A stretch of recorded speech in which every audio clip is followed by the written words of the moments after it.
it going, Arblings? Welcome back to your favorite cooking show, Quarantine Cooking. I'm Megan, one of the media and marketing co-coordinators at the Arboretum, and today we have a special recipe on the menu. We're gonna be making chocolate habanero sauce from our very own chocolate habanero peppers from the garden. We picked them especially for you guys, so stay tuned for some really hot stuff. So the recipe is actually really simple, and you're just gonna need a few things.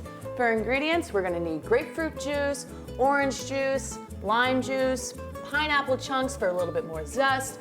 We have garlic cloves, salt for taste, and then of course, our chocolate habanero peppers. For after, when it's all said and done, we have some chips so we can try it out.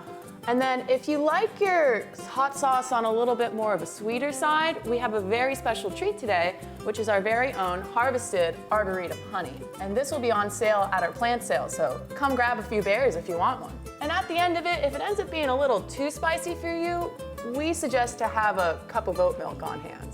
Now for your supplies, you're gonna need a few things. You're gonna need a griddle, a measuring cup, a tablespoon, and then a molcajete so we can grind up all the good stuff. Anyways, let's get cooking.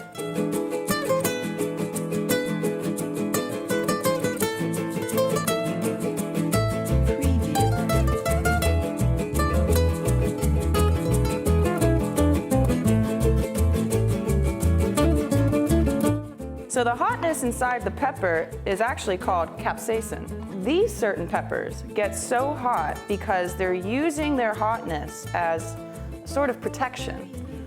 And so birds often feast on these peppers, but birds don't have capsaicin receptors. So the heat packed in all these peppers, birds don't taste them. However, other animals do. So because they're so hot, it'll keep most of the other animals from eating them.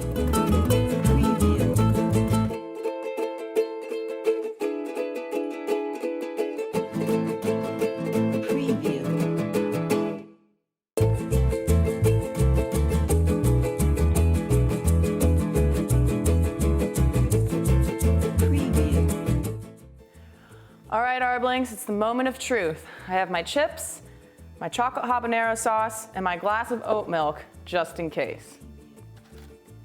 Here goes nothing.